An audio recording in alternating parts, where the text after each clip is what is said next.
Unfiltered.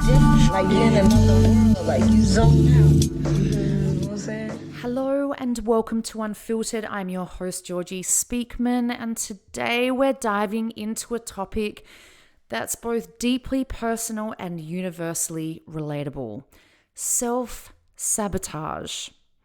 The goal here is to resist your own resistance. This episode is about recognizing and mitigating the ways we sometimes hold ourselves back, often without even realizing it.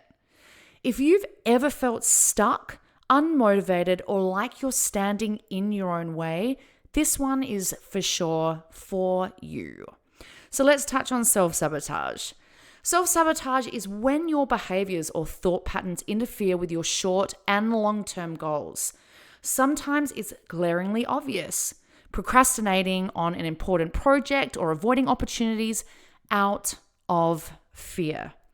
But often it's subtle, deep-rooted, and masks as habits, excuses, or a myriad of justifications. And here's the kicker: you might not even realize you're doing it. Age-old self-sabotage can feel so natural that it's hard to catch yourself half the time in the act. And so that's why today I wanted to touch on the complex, layered patterns of resistance that prevent us from living our true desires and pursuing our dreams.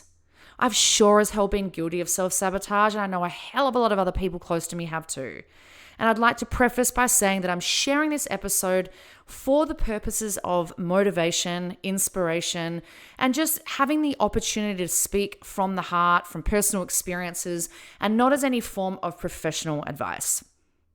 So I want to ask yourself honestly. I want to encourage you to ask yourself honestly: am I leaning too heavily into fear?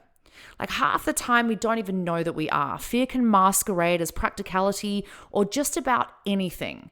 Fear can be an iteration of the blind leading the blind, and that can take many, many different forms. Fear can be an array of justifiable excuses.